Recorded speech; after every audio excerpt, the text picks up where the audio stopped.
영상을 함께 예배하시는 모든 성도님들과 가정 가운데 하나님 평강이 함께 하시길 축복합니다. 우리 함께 말씀 보겠습니다. 마태복음 1장 22절 23절 말씀입니다. 마태복음 1장 22절 23절 말씀 우리 함께 읽겠습니다. 이 모든 일이 된 것은 주께서 선지자로 하신 말씀을 이루려 하심이니 이르시되 보라 처녀가 잉태하여 아들을 낳을 것이요 그의 이름은 임마누엘이라 하리라 하셨으니 이를 번역한즉 하나님이 우리와 함께 계시다 함이라. 아멘. 2024년 또 성탄 기간 맞이해서요. 예수님 탄생기사 함께 살펴보면서 또 우리가 살아내듯 신앙에 대해서 함께 생각해보고 있는데요. 오늘은 그 두 번째 시간으로 오늘 함께 읽었던 말씀 가운데 또 확인하고 있는 신앙의 모습들 함께 생각해 보도록 하겠습니다. 마태복음 1장 22절 23절 예수님께서 이 땅에 오신 탄생에 대해서 마태가 소개하면서 22절에 좀 전에 우리가 함께 읽었지만요. 그렇게 표현을 하고 있습니다. 모든 일이 된 것은 주께서 선지자로 하신 말씀을 이루려 하심이니라. 이 모든 일이 된 것은 사실은 말씀이 이루어져서 그렇게 된 것이다 라고 이야기하면서 이사야 말씀을 인용을 하여 실제로 그것이 어떻게 이루어졌는지를 확인을 하는 말씀을 함께 봤었는데요. 예수님의 오심에 대해서 성경에서 분명히 소개하는 분명한 모습 중 하나는요. 예수님은 말씀대로 오셨다는, 하나님 말씀하신 이전에 하나님께서 말씀하신 그 모습대로 하는 예수님께서 하나님 아들이 그렇게 오셨다라는 것. 먼저 마태복음 1장 20절에 이 일을 생각할 때 주의 사자가 현몽하여 이르되 다윗의 자손 요셉아 너의 아내 마리아 데려오기를 무서워하지 말라. 그에게 잉태된 자는 성령으로 된 것이라면서요. 지난주 우리 함께 살펴봤던 것처럼 마리아와 요셉이 약혼을 한 상태인데 마리아가 임신을 하게 됩니다. 요셉이 가만히 끊고자 할 때 하나님의 천사가 주의 사자가 요셉의 꿈에 나타나서 하나님으로 인해서 그렇게 된 것이다 라는 것. 여자가 남자를 알지 못한 여자가 임신을 하게 돼서 아이를 낳게 된 것. 그 모습에 대해서 왜 하필 이런 모습인가 라고 할 때 오늘 이것도 요절 말씀에서 선지자로 하신 말씀이 이루어진 것이다. 이사야 7장 14절 말씀입니다. 이렇게 말씀하셨죠. 그러므로 주께서 친히 징조를 너에게 주실 것이라. 보라 처녀가 잉태하여 아들을 낳을 것이요 그 이름을 임마누엘이라 하리라. 구원자를 보내시고 그렇게 하나님 나라를 세워가시는 징조를 나타내시는데 그게 뭐냐? 처녀가 잉태하여 아들을 낳을, 남자를 알지 못하는 여자가 잉태하여 아들을 낳게 될 것이고 그것이 무엇을 의미하는가? 하나님이 우리와 함께 하신다는 그것을 통해서 대적을 무찌르시고 하나님 나라를 세우실 것이다 라는 거예요. 백성과 그렇게 다시 함께 할 것이다 라는 것을 말씀하신 거죠. 이사야 말씀을 성취하신 거예요. 그보다 훨씬 앞서서 창세기 3장 15절 말씀입니다. 내가 너로 여자와 원수가 되게 하고 너의 후손도 여자의 후손과 원수가 되게 하리니 여자의 후손은 너의 머리를 상하게 할 것이요 너는 그의 발꿈치를 상하게 할 것이니라 하시고 여자의 후손이 원수의 머리를 깨뜨리고 구원을 베풀 것에 대해서 일찌감치 말씀하셨고요. 실제로 그것이 여자의 후손으로 남자를 알지 못한 여자가 잉태하여서 아들을 낳게 될 거에 대해서 그리고 예수님 탄생한 당시 마리아가 하나님으로 인해서 하나님 영으로 인해서 그렇게 잉태한 그 일이 그렇게 이루어져서 말씀하신 그대로 이루어져서 구원이신 복음이신 하나님 아들이 오셨다라는 것. 뿐만 아니죠. 마태복음 1장 1절 말씀입니다. 아브라함과 다윗의 자손 예수 그리스도의 계보라 하면서 예수님에 대해서 소개를 하면서 아브라함과 다윗의 자손이다라고 그것이 무엇을 의미하는가라고 할 때 실제로 아브라함에게 하신 약속이 다윗의 후손들에게 하신 약속이 이루어진 거죠. 창세기 12장 2절 말씀입니다. 내가 너로 큰 민족을 이루고 너에게 복을 줘 너의 이름을 창대하게 하리니 너는 복이 될지라 아브라함에게 주신 말씀이죠. 네가 복이 될, 네가 민족과 열방에게 복이 될 것이다라고. 실제로 근데 아브라함 물론 잘 산 모습도 있죠. 근데 아브라함 실제로 민족의 열방의 복이었는가? 하나님의 아들이 다름 아닌 아브라함의 후손으로 오심으로써 그렇게 말씀하신 것이 이루어지고 아브라함의 혈통이 복이 되어지는 그런 일이 발생을 했죠. 아브라함의 후손으로 오시는 구원자 아브라함의 후손을 통해서 복을 주시겠다 하신 것이 이렇게 이루어지는구나라는 것. 예레미야 23장 5절 말씀입니다. 여호와의 말씀이니라 보라 때가 이르리니 내가 다윗에게 한 의로운 가지를 일으킬 것이라. 그가 왕이 되어 지혜롭게 다스리며 세상에서 정의와 공의를 행할 것이며 다윗의 후손을 통하여 왕을 세우고 나라를 세울 것이다. 그가 세상에서 정의와 공의를 행하는 그런 통치를 나타낼 것이다 라는 것. 하나님 아들이 다름 아닌 다윗의 후손으로 오셔서 그렇게 나라를 세우시는 그 일을 하시고 말씀하셨던 것이 아브라함에게 네가 복이 될 것이다라고 하신 것, 다윗의 후손을 통해서 나라를 세울 것이다라고 하신 것이 아브라함과 다윗의 후손으로 그 하나님 나라의 왕이신 하나님 아들 예수 그리스도가 오심으로 이 사건이 그렇게 이루어지고 말씀하신 것이 그렇게 이루어져서 예수님이 오셨다라는 것. 또 보면요, 마태복음 2장 1절 2절 말씀입니다. 헤롯 왕 때 예수께서 유대 베들레헴에서 나심에 동방으로부터 박사들이 예루살렘에 이르러 말하되 유대인의 왕으로 나시니가 어디에 계시냐, 우리가 동방에서 그의 별을 보고 그에게 경배하러 왔노라 하니, 예수께서 베들레헴에서 출생을 하셨는데요, 동방에서부터 박사들이 찾아옵니다. 그의 별을 보고 왔다라고 이야기하면서 헤롯의 궁에 가서 유대인으로 왕이 나시니가 어디냐라고 찾는데요, 뭐 보고 왔느냐? 그의 별을 보고 왔느냐. 동방에는 그런 전설이 있었던 모양이다. 구원자로 오실 이가 별의 징조를 가지고 그렇게 오신다고 그런 전설이 있었던 모양이다. 뭐 그렇게 생각하기 쉬운데요, 학자들이 이 이야기에 대해, 이 말씀에 대해서 민수기 24장 17절에 대해서 상고하고 그 결과로 별을 징조로 보고 별을 따라서 온 것이 아닌가라고 그렇게 이야기하는데, 민수기 24장 17절입니다. 내가 그를 보아도 이때 일이 아니며 내가 그를 가까이 보아도 가까운 일이 아니로다. 한 별이 야곱에게서 나오며 한 규가 이스라엘에게서 일어나서 모압을 이쪽에서 저쪽까지 쳐서 무찌르고 또 셋의 자식들을 다 멸하리로다. 먼 일에 대해서 이제 흥미로운 건 이 발람의 입술을 통해서 이제 하나님께서 말씀하신 건데요, 한 별이 야곱에게서 나오며 한 규가, 한 별이 이스라엘에서 나오고 한 통치자가 이스라엘에서 나타나 대적들을 무찌를 것이다 라고, 그렇게 구원을 베풀 것이다 라고 이야기하는 말씀인데요, 그 왕이, 그 통치가 세워지는 징조가 별이었고요, 동방박사들이 이 말씀을 근거로 해서 왕의 별을 쫓아서 온 것이고 그렇게 예루살렘으로 왔다라는 것. 한 별로 징조를 보이신 이 사소한 것조차도 사실은 말씀이 이루어져서 그렇게 하나님 아들이 오신 것이다라는 것. 좀 전에도 읽었지만, 그리고 그 예수님이 오실 때 유대 베들레헴 땅에서 나셨다라고 하는데, 유대 베들레헴도 그냥 한적하고 눈에 잘 띄지 않는 그런 마을을 골라서 오신 모양이다라고 하는데, 아니 그게 아니죠. 말씀이 이루어져서 베들레헴에서 나신 거죠. 미가서 5장 2절 말씀입니다. 베들레헴 에브라다여, 너는 유다 족속 중에 작을지라도 이스라엘을 다스릴 자가 너에게서 나에게로 나올 것이라. 그의 근본은 상고에 영원에 있느니라. 근본을 상고에 영원에 두신 존재가 다스리는 왕으로 올 것인데 베들레헴에서 나실 것이다라는 것. 굉장히 사람이 아니죠.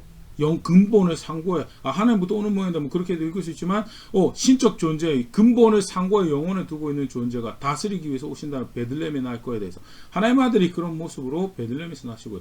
이만큼 탄생하신 장소도, 탄생하신 때도, 그리고 아브라함의 혈통으로, 다윗의 혈통으로 오신 것도 그렇고요.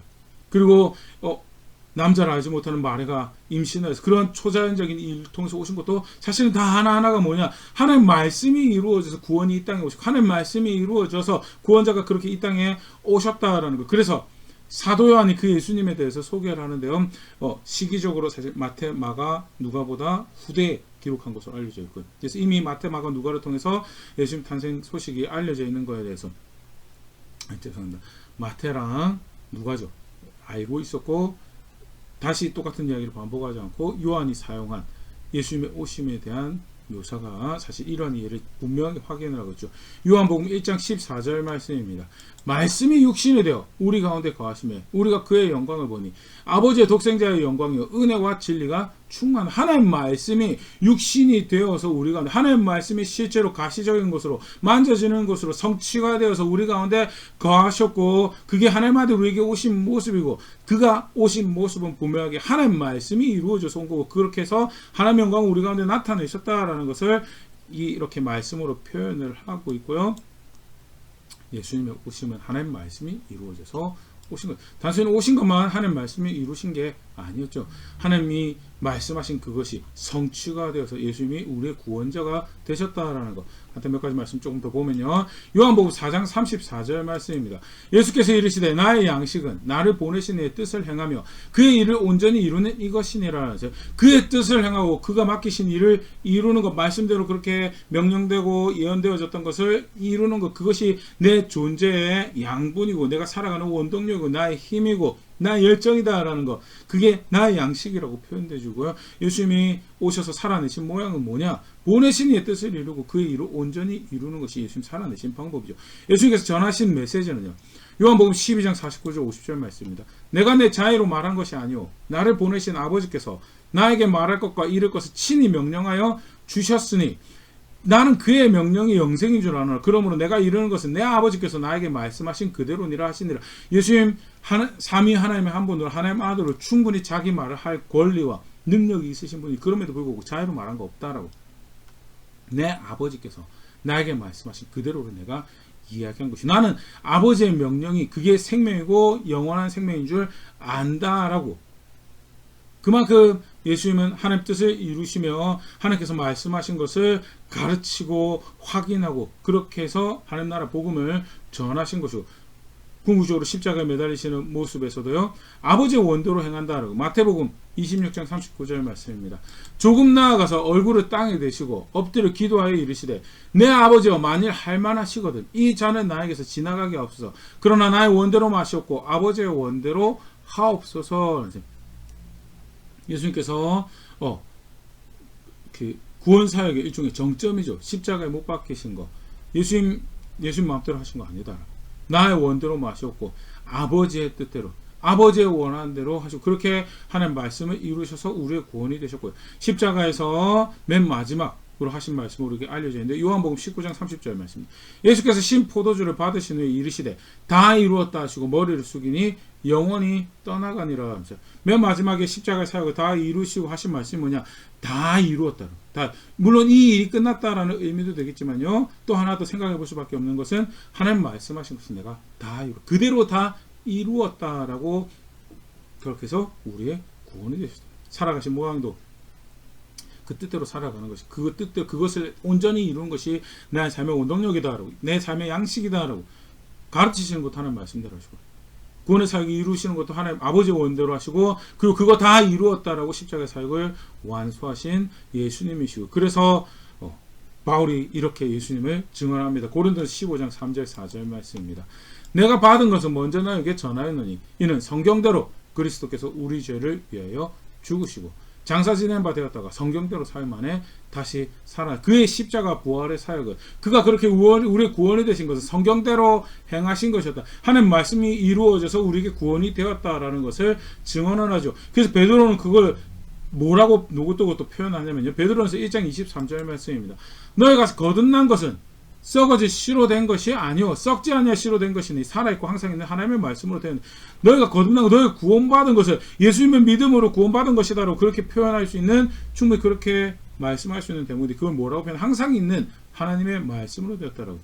왜? 예수님이 하나님 말씀을 이루셔서 우리 구원이 되신 거고 그 예수님 믿는다라는 것 자체가 뭐냐 하나님 말씀으로 구원받는 거예요. 하나님 말씀으로 간단하게 살펴봤지만요 구원자로 오신 예수님 하나님 말씀이 이루어서 구원이 되셨고 그가 오시는 모습 정황도 대표적으로 성탄 이제 저 기간 막이에서 성탄기사 가지고 우리가 생각을 해보고 있는데요. 오신 모습도 뭐냐? 하나님 말씀이 이루어져서 오신 것이다. 무엇을 확인하는가? 결국 하나님 말씀이 복음이다. 무엇이 복음이냐? 예수님이 오셔서 우리를 대신하여 죽으시고 다시 살아나서 우리의 구원이 되셨는데 그게 가장 좁은 의미의 복음이죠. 근데 실제로 그것이 무엇을 의미하는가? 결국 말씀대로 오셔서 말씀대로 이루시고 말씀대로 구원이 되죠. 그래서 뭐가 복음이냐라고 하나님 말씀이 복음이에요. 그 어떤 사건보다도 분명하게 다시 확인하고 있는 사건이요. 예수님이 어떻게 우리에게 오셨는가? 하나님 말씀이 이루어져서 우리에게 오셨다라는 거예요. 오시는 방법도 말씀이 이루어진 것이고 오시는 장소도 말씀이 이루어진 것이고 그 징조도 말씀이 이루어진 것이고 그렇게 하나님 말씀이 이루어져서 우리 오신 구원자가 무엇을 우리에게 다시 확인을 한가? 하나님 말씀이 복음. 그렇기 때문에 또 반대로 사실 좀 생각해 볼 수 있는 본문이 있습니다. 예수님 믿지 않는 게 뭐냐? 결국 예수님 믿지 않는 것은 결국 하나님 말씀을 믿지 않아서 발생하는 게 성경에서 가르치는 거죠. 요한복음 5장 37절에서 40절 말씀입니다. 요한복음 5장 37절에서 40절 예수께서 종교 지도자들 향해서 말씀하셨다. 또한 나를 보내신 아버지께서 친히 나를 위해 증언하셨느니라. 너희는 아무 때에도 그 음성을 듣지 못하고 그 형상을 보지 못하였으며 하나님께서 예수님에 대해서 증언, 이미 약속하신 말씀을 이야기를 하는 거죠. 38절, 그 말씀이 너희 속에 거하지 아니하니 이는 그가 보내신 이를 믿지 아니함이라. 믿지 아니하는 것과 뭐가 같이 가는 거냐? 말씀이 너희 속에 거하지 않니. 말씀이 거하지 않기 때문에 그 결과가 뭘로 드러나느냐? 보내신 이를 믿지 않는 것으로. 39절 말씀입니다. 너희가 성경에서 영생을 얻는 줄 생각하고 성경을 연구하거냐? 이 성경이 곧 나에 대하여 증언하는 것이라. 실제로 너희가 생명을 얻을 줄 알고 공부하고 연구하고 상고하고 하는 그 하나님의 말씀이 곧 나에 대해서 증언하는 것이요. 40절. 그러나 너희가 영생을 얻기 위해 나에게 오기를 원하지 않는구나. 왜 그러냐? 충분하게. 아까 38절 말씀이 너희 속에 거하지 아니하니. 말씀이 너희 속에.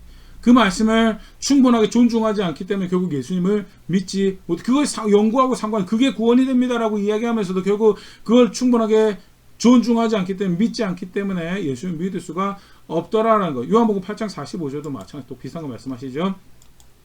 내가 진리를 말함으로 너희가 나를 믿지 아니하는도다. 진리를 말씀하시기 때문에 믿지 않는도다. 너희 중에 누가 나를 죄로 책잡겠느냐? 내가 진리를 말하는데 어찌하여 나를 믿지 아니하느냐? 하나님께 속한 자는 하나님의 말씀을 듣나니 너희가 듣지 아니하면 하나님께 속하지 아니. 하나님의 말씀을 듣지를 않아요. 그래서 믿지를 않는 거고요. 궁극적으로 하나님께 속하지 아니었으면 스스로가 증명해내는 그런 일. 아무리 우리가 아브라함의 혈통입니다. 우리가 말씀을 가지고 우리는 약속을 가지고 있습니다라고 해도 그 말씀을 존중하지 않은, 그 말씀을 있지 않은, 그 말씀이 정작 그들 속에 있지 않아요. 그래서 뭐예요? 하나님 말씀대로 오신 하나님 아들 영접하지 못하고, 그 하나님 말씀을 하나님 아들 영접한다는, 하나님 아들 믿는다는 거, 결국 뭘 받아들이는 거? 하나님 말씀을 받아들이는 거예요. 어떻게 이렇게 되느냐? 뭐 여러 가지 생각해 볼 수 있지만요. 결국은 그들이 하는 말씀으로 받아들이지 않았더라는 거예요. 분명히 확인이 되죠. 하나님 나라에 관심이 없었냐? 아니죠. 지난 시간에도 말씀드렸던 것처럼 그 어느 때보다 더라고 말하기에는 그렇지만 간절하게, 정말 간절하게 약속하신 하나님 나라를 이루어주세요. 도대체 이 식민지 치하에서 이 불의한 권위 아래서 못 살겠습니다. 제발 구원자를 우리에게 보내서 하나님 나라를 약속하신 대로 세워주세요라고 하는 열망이 가득했던 시기가 예수님이 오셨던 시기인데, 그럼에도 불구하고 하나님 말씀을 존중하지 않았어요. 요한복음 10장 24절 말씀입니다. 유대인들이 에워싸고 이르되 당신이 언제까지 우리 마음을 의혹하게 하려 하나이까? 그리스도이면 밝히 말씀하소서 하니. 그리스도에 대한 갈망이 있었어요. 그래서 유사한 모습을 보여주고 있는 예수님에게 언제든지 언제까지 우리를 헷갈리게 하지 말고, 메시아면 그리스도면 그렇게 하나님께로부터 오신 구원자면 확실하게 이야기해달라고 이야기하는 게 유대인들의 자세였고, 그 당시 종교 지도자들의 자세였고요. 그러니까 하나님 나라에도 관심이 없었던 시절이 아니에요. 분명히 있었어요. 요한복음 16장 마태복음 16장 1절, 바리새인과 사두개인들이 와서 예수를 시험하여 하늘로부터 오는 표적을 보이기를 청하니, 정말 하나님께로부터 왔다면 하늘로부터 오는 하나님 나라에 관련된 표적을 보여달라고 요청하는 것이 그들의 자세였고요. 하나님 나라에 관심이 없던 시절이 아니었어요. 하나님 나라와 그의 메시아에 대해서 관심이 있던 시절인데, 근데 정작 그들의 요청에 예수께서 답하신 것이, 뭐 다른 본문들도 있겠지만요, 특히 이제 사도 요한이, 침례 요한이,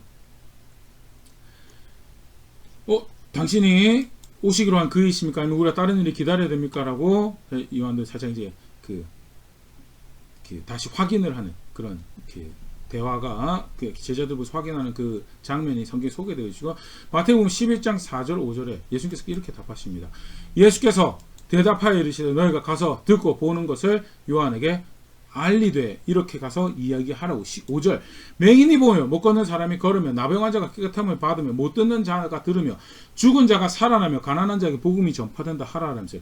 이게 결국 뭘 이야기하냐면, 이사야나 또는 예레미야를 통해서 하나님께서 하신 말씀이 내가 이렇게 다시 구원을 베풀게, 이렇게 메시아의 나라를, 하나님 나라를 세울게라고 하신 말씀이 이루어지는 거예요. 말씀하신 것이 이렇게 이루어지고 있더이다. 그가 하나님께로부터 오신 구원자가, 말씀대로 이루어서 하나님 나라를 세우신 구원자가 맞습니다라는 이야기를 이렇게 간접적으로 하시는 거고요. 결국 그 말씀이 이루어지는 게 구원이고, 그 말씀이 구원이었다는, 그것이 이루어지는 것이 생명이다라는 것을 예수님은 다시 요한에게도 확인을 하고 있고요. 그 유대인들에게도 확인해서, 그렇게 해서 아까도 우리가 살펴봤던 것처럼 하나님께서 이르라고, 가르치라고 하신 말씀들을 가르치신 것이죠. 그런데 왜 그걸 못 받아들여요? 마태복음 23장 23절 말씀입니다. 화했을진저 외식하는 서기관들과 바리새인들이여, 너희가 박하와 회양과 근처의 11조는 들이되 율법에 더 중한 바 정의와 긍휼과 믿음은 버렸도다. 그러나 이것도 행하고 저것도 버리지 말아야 할지니라. 종교적인 예식, 자기들이 생각하는 영적이다라고 생각하는 것은 해요. 근데 자기들이 생각할 때 영적이지 않다라고 생각하는 거. 삶에서 정의를 행하고 삶에서 인애를 행하고 긍휼을 행하고 그렇게 믿음을 살아가는 것은 버려버렸어요. 예수님 그렇게 표현합니다. 율법에 더 중요한 바. 신앙이란 게 결국 삶으로 드러나야 되는 건데 이것도 행하고 이것도 버리지 말고 저것도 말씀을 존중하는 거예요. 그렇기 때문에 종교적인 모습으로 재래적인 모습을 드러난 것도 그것도 존중하고 해야 되는 거예요. 반대로 근데 동시에 똑같은 말씀이 말씀하시는 것이기 때문에 소위 자기가 볼 땐 덜 영적이게 보이는 삶을 살아가는 영역에서 정의를 행하고 긍휼을 여길 거 하고 마땅히 해야 될 거 하는 거에 대해서 실제로 그렇게 살아가고 그게 신앙인데 이 당시 하나님 나라를 갈망한다고 메시아를 기다리고 한다는 사람들은 자기가 영적이라고 생각하는 거 자기가 소위 신령하다고 생각하는 거 그거는 하는데 자기가 버리고 싶은 거 버리더라. 그래서 뭐라고 말씀해 화 있을진지 외식하는 자들은 너는 그 하나님 말씀 존중하지 않는다. 그렇게 하면 저주를 받을 것이더라고. 그렇게 하면 반드시 벌이 있을 것이더라고. 강경하게 말씀하시면서 그거 틀린 거더라고 아닌 거더라고. 간접적으로 그들의 문제가 뭐였느냐 하나님 말씀을 존중하지 않다. 그렇기 때문에 말씀이 이루어져서 오신 구원자를 받아들이지를 못하고요.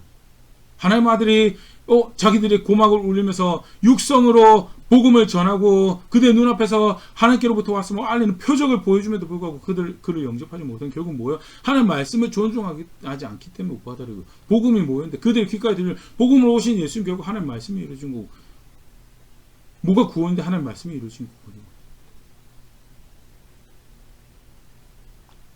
다시 한 번 더 이 사건은 분명 무엇을 확인하고 있는가? 하나님 말씀이고 하나님 말씀이 생명이고 그래서 복음을 믿는다라고 할 때 실제로 드러날 수밖에 없는 모습이 그 말씀을 존중하는 거예요. 그 말씀을 존중한다는 걸 그걸 따라 사는 걸로 표현이 되는 거예요.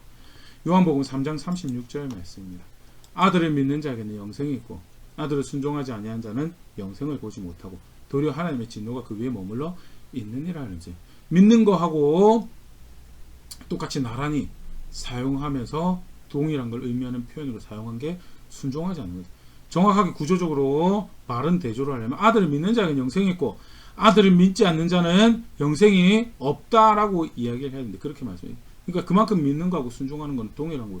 그만큼 믿는다라고 할 때 바르게 성경대로 믿는다라고 하는 성경에서 가르치고 있는 구원받는 믿음이다라는 것은 하나님 말씀을 존중, 복음이신 하나님 말씀을 존중하고 그것을 그렇게 삶에 받아들이는 게 그게 믿는다라는 거예요. 삶의 기준으로 그 질서 안에 자신의 삶을 내놓고 자기가 살아가야 될 바, 마땅히 생각해야 될 바, 마음을 들여야 할 바, 선택을 해야 될 바, 그 기준에 따라 그 질서에 따라 살아가는 거 그게 믿는 거라고. 그래서 믿는 거하고 순종하는 거하고 나란히 놓고 설명을 하고 있는 게 성경에 가르치고 있는 거. 또 오늘 우리가 살펴보고 있는 주제를 간접적으로 다시 확인하고 뭐가 복음이냐고. 하나님 아들이 복음입니다. 그 하나님 아들은 어떤 하나님 아들이냐? 하나님 말씀대로 오신 하나님 아들이고 하나님 말씀대로 우리의 구원이 되신 하나님 아들.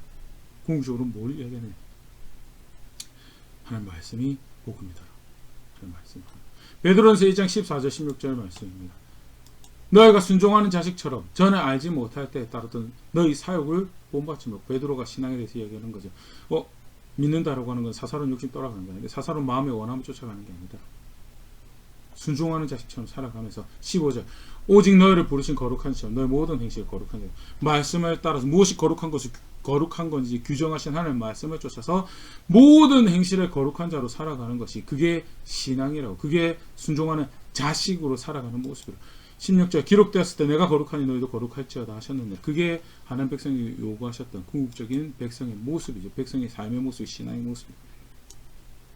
마찬가지로 순종하는 자식처럼 살아가는 게 그게 신앙이라고. 내가 취하고 싶은 것만 내가 하고 싶은 것만 하면서 영적입니다 신령합니다라고 거룩합니다라고 하는 그거 그렇게 받아들여질 수 있는 게 아니다. 어떤 구원자가 오셨는데 말씀이 이루어져 말씀대로 오신 구원자라고.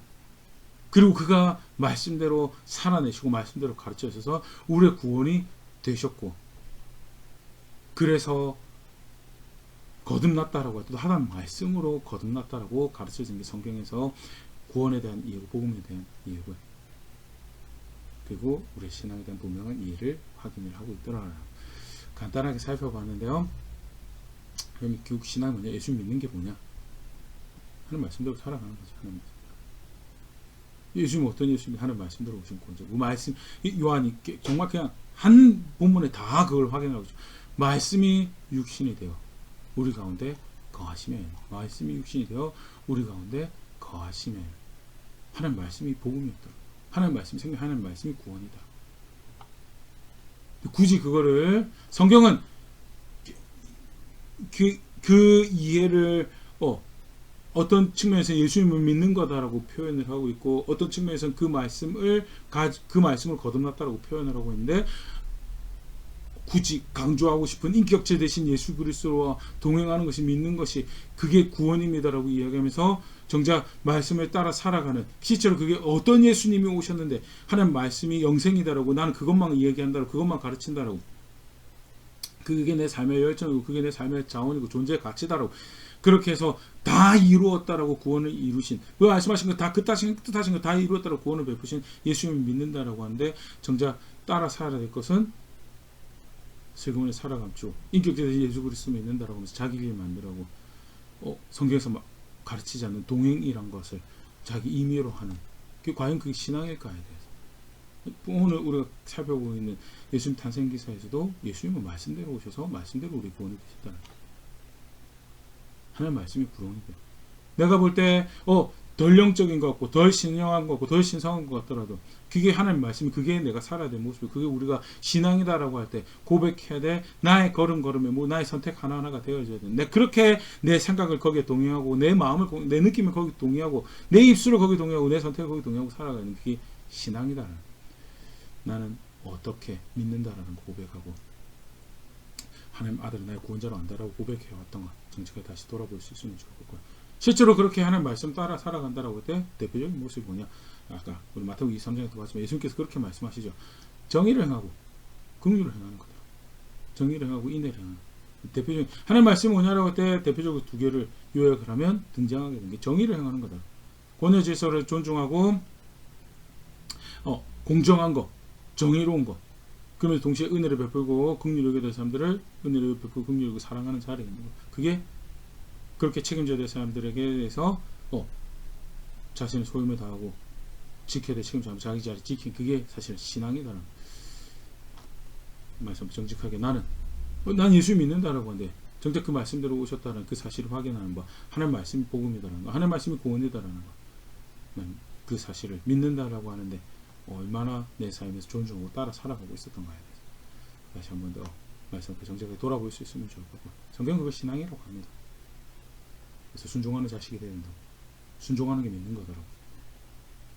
규정하는 바 무엇이 정의로운지 무엇이 공정한지 무엇이 마땅히 생각하고 살아갈 때든지 계속 귀 기울이고 마음의 생각을 채워나가 채워나갑니다. 거기에 동의한 말을 거기에 동의한 행함을 만들어가며 내가 나의 구원자를 압니다. 내가 무엇이 나의 소망인지 압니다라는 고백하는 자리에 있는 그건 제가 될 수 있으면 좋을 것 같고요. 그렇게 함께 성숙해져가는 우리 교회 될 수 있으면 좋을 것 같습니다.